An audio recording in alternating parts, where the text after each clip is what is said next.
London में मोदी मोदी की गूंज है। ब्रिटेन में बसे भारतीय ही नहीं बल्कि बड़ी तादाद में विदेशी मूल के लोग भी मोदी के मेगा शो में हिस्सा बने।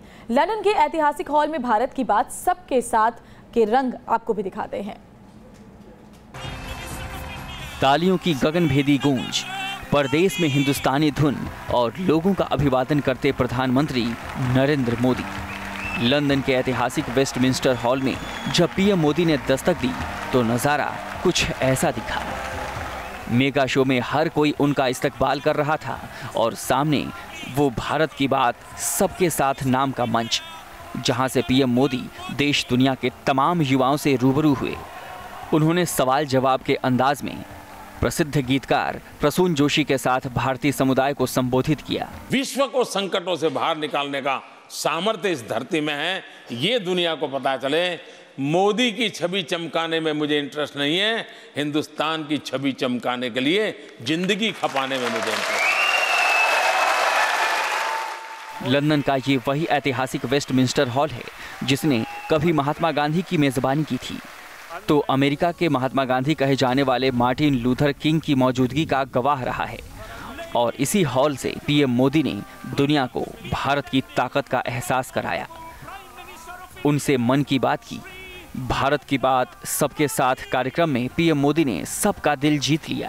आपके आशीर्वाद के द्वारा, आपके सुझावों के द्वारा 125 करोड़ देशवासियों के कल्याण के लिए मैं भी कुछ अपना योगदान दे सकूं। आपको बता दें कि इस कार्यक्रम को लेकर तैयारी पिछले कई दिनों से चल रही थी। लंदन में बसे भारतीयों के साथ साथ विदेशी मूल के लोग भी भारत में दिलचस्पी दिखा रहे थे। कार्यक्रम शुरू होने से पहले लंदन में न्यूज़ नेशन संवाददाता मधु चरसिया जब लोगों से मिली तब उन्होंने भारत की बात सबके साथ कार्यक्रम को लेकर अपनी मन की बात कुछ यूं कही।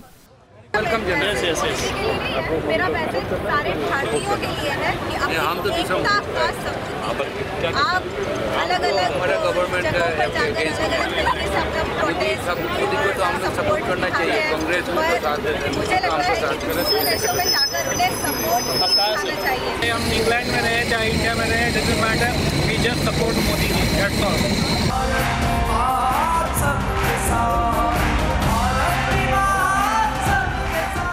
ऐतिहासिक हॉल में जन सैलाब दिखा तो हॉल के बाहर भी पीएम मोदी की एक झलक पाने के लिए भारी भीड़ जमा थी। ये पीएम मोदी का अंदाज है। वो जब भी विदेश दौरे पर जाते हैं वहां बसे भारतीयों का दिल जीत लेते हैं और इस अंदाज की मुरीद पूरी दुनिया है। लंदन से मधु चौरसिया के साथ टीम न्यूज़ नेशन। लंदन में मोदी ने भारतीय समुदाय को सलाम नमस्ते कहा। लंदन के सेंट्रल हॉल वेस्टमिंस्टर में भारत की बात सबके साथ कार्यक्रम में लोगों के सवालों के जवाब दिए और कई मुद्दों पर अपनी बात भी रखी।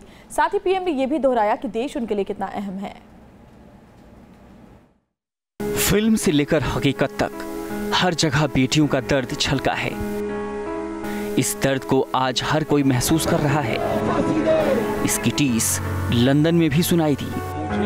लंदन के सेंट्रल हॉल वेस्टमिंस्टर में भारत की बात सबके साथ कार्यक्रम में बलात्कार जैसी घिनौनी वारदात पर पीएम मोदी ने गहरा दुख जताया। उन्होंने बलात्कार को जघन्य अपराध बताते हुए कहा कि बलात्कार सिर्फ बलात्कार है, इस पर आरोप प्रत्यारोप नहीं होना चाहिए। बेटियों पर सवाल उठाने वाले बेटों पर सवाल क्यों नहीं उठाते?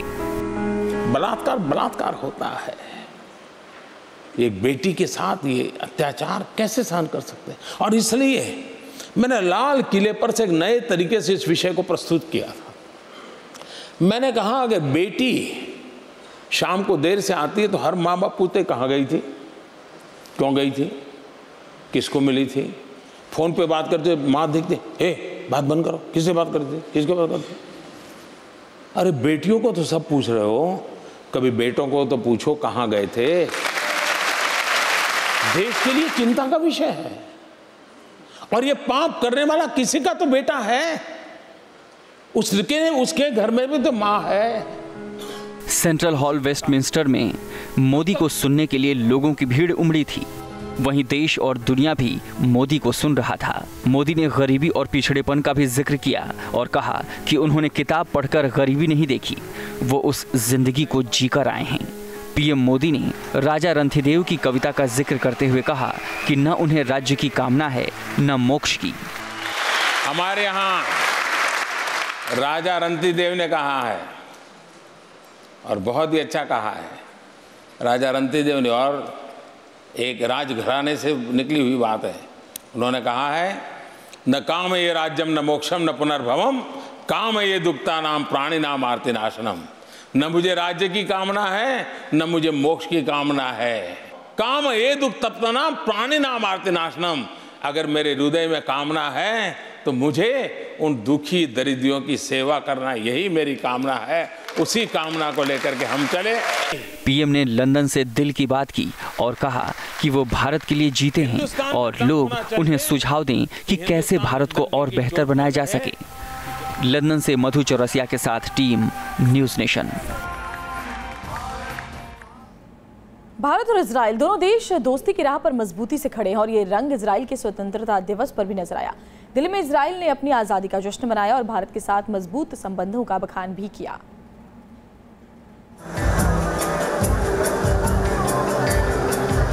ये तस्वीरें हैं इजराइल के जश्न आज़ादी की। अपने मुल्क की आज़ादी के 70 साल का जश्न दिल्ली के एक होटल में इजराइल ने इस अंदाज में मनाया। इस खास मौके पर इजराइल को मुबारकबाद देने के लिए भारत की तरफ से केंद्रीय मंत्री आर.के. सिंह ने शिरकत की। भारत और इजराइल के बीच न सिर्फ कूटनीतिक संबंध गहरे हैं, बल्कि दोनों देशों की दोस्ती भी अटूट है। आतंकवाद दोनों देशों के सामने बड़ी चुनौती है और इसके खिलाफ दोनों देश एक साथ खड़े हैं। We have established mechanisms of negotiations, mechanisms of speaking to each other, of exchanging lessons learned and best practices in the field of homeland security and the anti-terrorism, which is of course on the forefront of our challenges, is there between India and Israel and will continue to be there.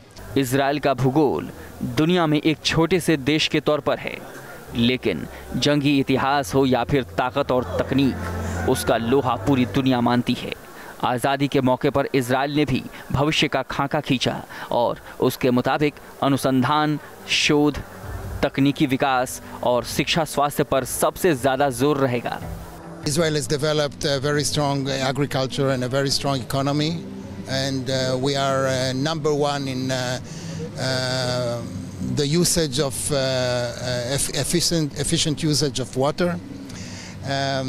Our startups are giving solutions to almost every challenge.